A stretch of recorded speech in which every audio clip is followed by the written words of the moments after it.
राम कृष्ण हरी जय जय राम कृष्ण हरी, राम कृष्ण हरी जय जय राम कृष्ण हरी।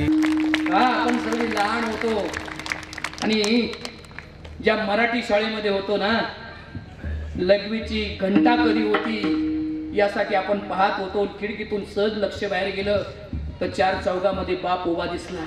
असं वाटलं पटकन केव्हा शाळा सुटे, आणि शाळा सुटली, पटकन वर्गातून बाहेर पडला आणि बापाच पशी जाऊन उभा राहिला। पण बापाने सांगितलं होतं, मी चार चौघात असेल तर पैसे मागायचे, तिथंच उभा राहिला। करावं काय, शेवटी बापाचा सदरा पकडला आणि 2 ते 3 वेळा बापाचा सदरा खाली ओढला। बापाचं बोलता बोलता लक्ष पोराकडे गेलं। पोराला काय हवं हे बापाला कळालं। बापानं खिशात हात घातला, 5 रुपयाचा ठोकळा काढला आणि पोराच्या हातात टेकवला। हातावर पडला, पोरानं बापाचा सदरा सोडला आणि दुकानात गेला। बोब्या घेतल्या, 5-10 बोटात घातल्या आणि बोब्या खात खात वर्गात निघाला। बापानं सहज नजर पाहिली आणि त्याच्या चेहऱ्यावरचा आनंद बापाला आनंदित करून गेला। आणि बाप म्हणला, याच्याकरता मला जगायचंय आणि या लेकराला मला उभं करायचंय। आणि दिवस बदलले आणि लेकरू मोठं झालं आणि बाप वयस्कर झाला आणि घरातून लेकरू कामाला निघालं, गाडीला किक मारणार आहे, तेवढ्यात बाप येऊन पोहोचला। रामा, कामाला चाललायस का? हा बाबा, कामाला चाललो। किती वाजता येशील बरं अंदाजे? बाबा, माझं दोन्हीकडलं काम झालं की मग मी नंतर रामनगरला येईन बरं। गावात थोडं मुसोबा मंदिरा शेजारी काही माझं काम आहे, ते झालं की मी येईल बरं। असं का? परत बापाने विचारलं, अरे लय उशीर तर नाही ना व्हायचा? नाही बाबा, मी 1-7 वाजेपर्यंत येईल। असं का? बरं रामा, सावकाश जा बरं। हो बाबा, जातो। जाऊ का बाबा? रामा, कुठे चाललास रे? परत बापानं विचारलं। बापानं 2 ते 3 वेळा लेकराला विचारावं ना, तर त्या लेकराला आपलं बालपण आठवावं। मी काय न बोलता बापाचा सदरा फक्त 2 वेळा ओढला, तर बापानं मला खिशात हात घातला आणि 5 रुपयाचा ठोकळा माझ्या हातात टेकवला ना, तर आता माझा बाप 3 वेळा विचारतो, रामा कामाला चाललास का? किती वेळा येशील? तर बापाचं मन तुला कळावं, खिशात हात घालावा, 500 रुपयाची नोट काढावी, बापाच्या हातावर टेकवावी, गाडीला किक मारावी, आरशात बापाचा हसरा चेहरा पाहावा। बा, तुला जीवन आणि देवही समजला। काहीच नकोय, ऐशी कळवळ्याची जाती, कधी लाभाविन प्रीती, कुठलाच लाभ नको। फक्त लेकरांनी माझ्या दिवसातून विचारावा, बाबा जेवलास का? आई जेवलीस का? बस, याच्या पलीकडे काहीच नकोय।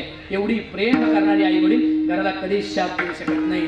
म्हणून त्या आईवडिलांचं एवढं पुण्य आहे, म्हणून त्या आईवडिलांची सेवा ही ईश्वरी सेवा, हे ज्याला कळलं त्याने आपल्या जीवनाचा भवसिंधू पार केला। आणि एक सांगू, भक्तीनं जीवनाचा भवसिंधू पार होऊ शकतो, हे ज्याला ज्याला कळलं त्याला भक्ती कळाली। आणि या नामाच्या तत्वज्ञानावर प्रत्येक माणसाचा भवसिंधू पार होऊ शकतो। आणि मग संतांनी सांगितलं, कर्मकांड ढीगभर सुटलं ना, आता तुम्हाला पुण्यच हवं। लोकांनी विचारलं, पुण्याचं काय ज्ञानोबा आहे? हे नारायण नागोळी काल सर्पयज्ञ मंगळाची शांती केली की पुण्य मिळतं। ज्ञानोबा म्हणले, त्याने पुण्य मिळत नसतं, तुम्हाला पुण्यच हवंय ना। एवढं पुण्य तुमच्या पदरात टाकतो की आधीच्या पिढ्या जरी मोजायला बसल्या तरी पुण्य मोजू शकत नाही, आणि नंतरच्या पिढ्या जरी मोजायला आल्या तरी पुण्य मोजून होऊ शकत नाही। लोक म्हणले, किती पैसे लागेल? ज्ञानोबा म्हणले, 1 रुपया लागणार नाही, उलट तुम्हाला वेळ द्यावा लागेल, आणि वेळ दिला की तुम्हाला पुण्य मिळेल। लोक म्हणले, आमच्याकडे वेळच वेळ आहे। ज्ञानोबा म्हटले, लोक म्हटले, काय करावं लागेल माऊली? तर जगाची माऊली म्हणते, मी म्हणतो ना तसे मागे म्हणा, त्या देवानं तुम्हाला जो देह दिलाय ना, ज्यासाठी दिलाय त्यासाठी वापरा,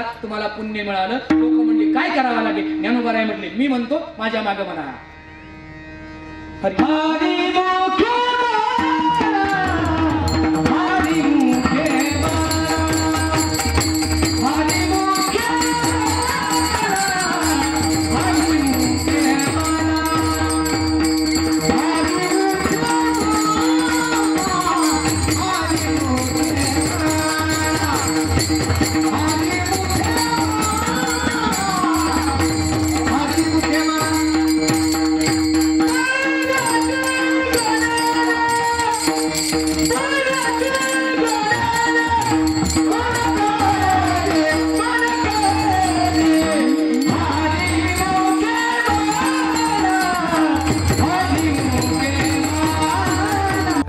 कृष्ण हरी जय जय राम कृष्ण हरी, राम कृष्ण हरी जय जय राम कृष्ण हरी।